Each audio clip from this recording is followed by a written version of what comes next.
I'd like to focus today on how we can make Europe home, fortress, and factory again. Let me make those couple of points in my short intervention.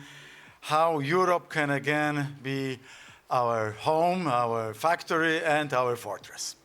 And what needs to be done for this to happen? I look at all the strategic objectives, key strategic directions which we need to focus on from the point of view of the constraints, financial constraints, budgetary limitations, which are always critically important because ideas are the most important, but for many ideas to happen, for many ideas to be realized, we need to have money. And the European Union needs to have money, and the nations of the European Union, nations of Europe and of NATO need to have money to realize key objectives. And what are those key objectives which have been outlined, which happen to be key over the last couple of years in particular, and how I look at them? There is this trinity of objectives, one being very ambitious welfare state in the whole of Europe, and the countries of Central and Eastern Europe aspiring to have such a welfare state position as the Western hemisphere of the European Union has. And this should be supported and supportive to the quick economic growth, quick GDP growth, gross domestic product growth, gross national product growth. And this is one objective with which I believe most people would agree with. The second objective, strategic aim is to have security and defense on an appropriate level, because the security is such a critically important foundation that we cannot plan, we cannot flourish without without being secure and without having strong defense.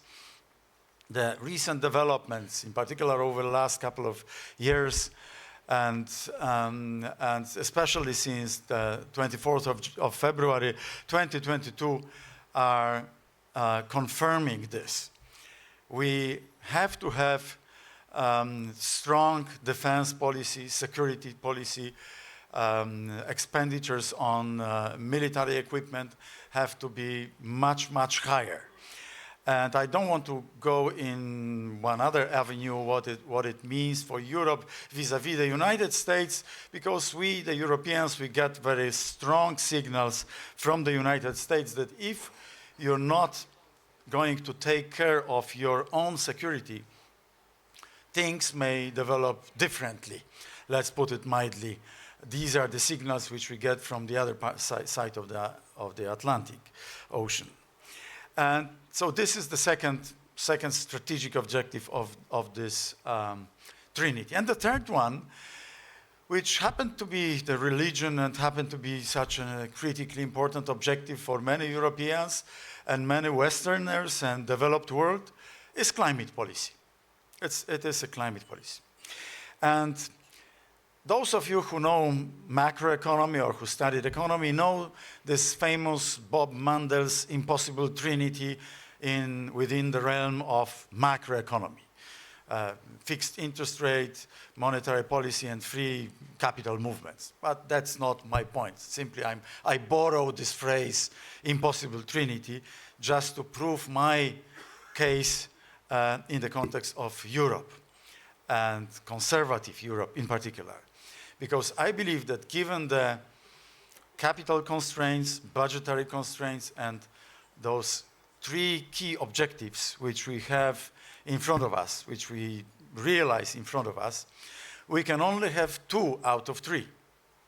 So we can have a generous climate policy expenditures and a welfare state, but then we will not be able to finance defense policy and security expenditures in an appropriate way, on an appropriate level.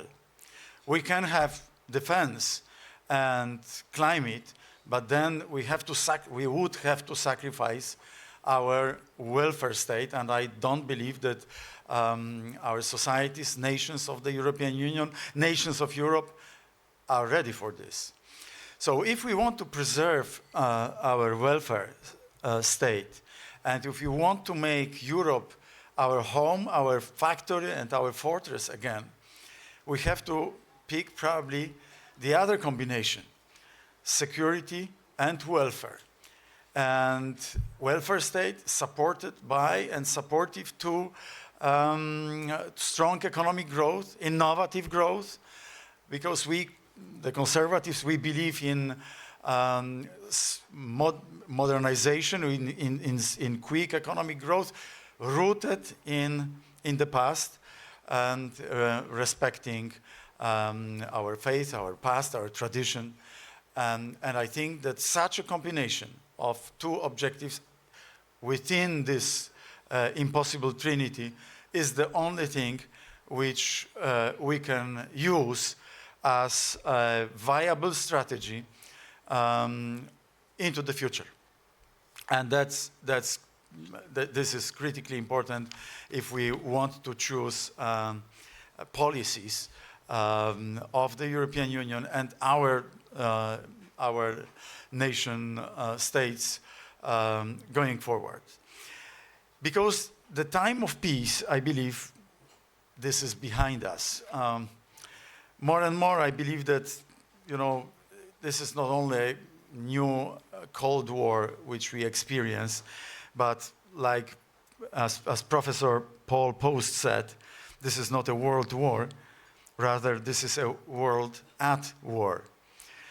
From the war in Ukraine, from Kosovo, Gaza, what is happening in Yemen, the riots all over Africa, the gangs in Haiti, Mexico, a possible Chinese attack on Taiwan. These are all hotspots around the globe. And we are witnessing the rise of multipolarity. I would have mentioned about this 5 minutes ago about potential change of the American approach towards Ukraine, towards Middle East war, because in this Thucydides type of trap, they probably are going to refocus most of their efforts towards China and Pacific Ocean. This is why we are on the verge of some critical decisions, and those decisions have to be made over the next couple of years. And the world has once again become a dangerous place. This is why today we must ask, are we doing everything to make Europe a safe home for us? And we in Poland, we feel this hot breath of a Russian bear on our neck. We feel it every day. What you probably don't feel so well in Brussels and in some other countries west of Poland is how effective and penetrating, infiltrating the Russian propaganda can be. Please take those words to your hearts, because this is how Russia operates. They view propaganda as another warfare type of instrument, as tanks. They just happen to use tanks against Ukraine, but they are using their very effective propaganda towards all of us, the whole of Europe and the United States as well. But in particular, they've left lots of assets, intelligence assets, in Central and Eastern Europe. In Germany, Deutsche Demokratische Republik. In Poland, of course, as well. The recent events, how they were able to, through their intelligence, to make surveillance over Bundeswehr is very much a wake-up call for, or should be a wake-up call for, not only for our German friends, but also for all of us. So Europe must not become a wasted land of Brussels bureaucracy. Because if we experience more and more of power and more of competency grabbed by Brussels, accumulated by Brussels, I don't believe that Brussels and the Brazilian institutions are going to find appropriate reply to those key challenges which I have presented to you. You might agree, you might disagree with them, you might add additional ones, but probably most of you would agree that we live on the verge of new era. And this is why all the trends and tendencies which are here in Brussels are so dangerous for all of us, for all Europeans, and for the whole of free world. Because I do not believe that we can find appropriate reply presented and executed by the European Commission, the European Council, without appropriate participation of nation states. Thank you. So a community of ambitious nations and ambition nations Europe must be the reply. We must know how to navigate this multipolar world.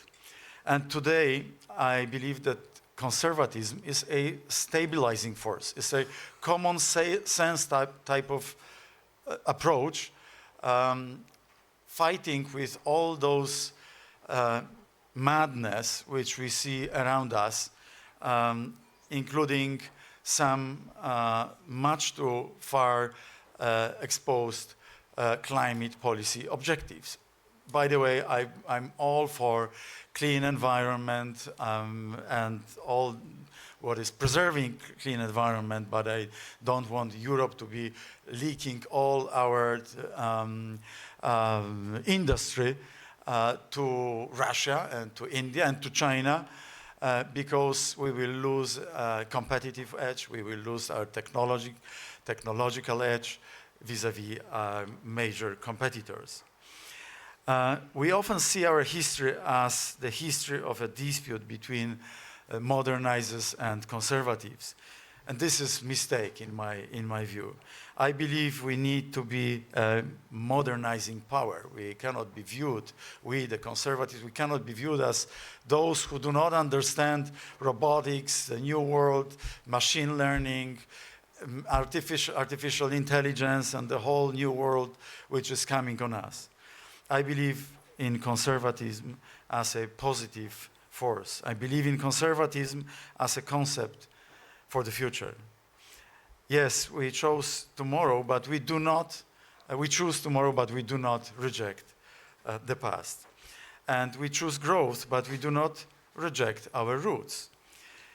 In an era of shocks, and those shocks might be much bigger in number, in size, we choose a doctrine of political realism rather than those different religions which are so pervasive here in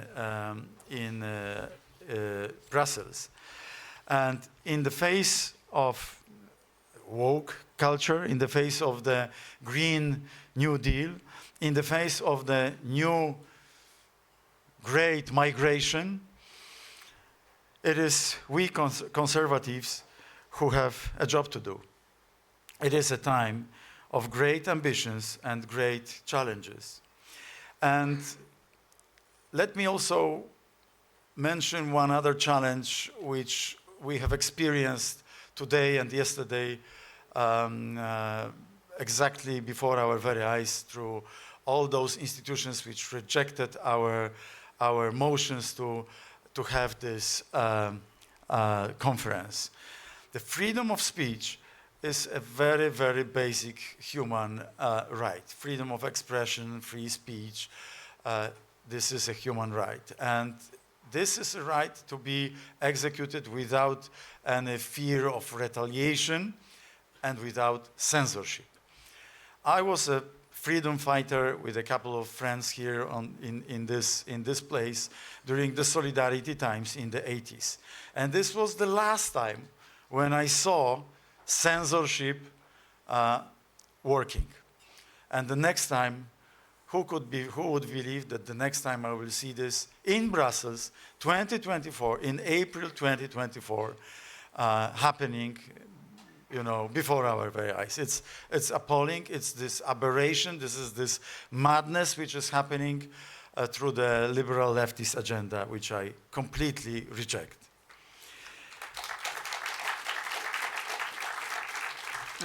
It just shows simply that the leftist revolution, as we say, eats its own children. There is this expression. So summarizing this all, I think that in this short intervention you could realize that I believe that only by choosing appropriate priorities within this impossible trinity, we can make Europe our home, our factory, and our fortress again, which is what I wish all of you and to myself as well. Thank you.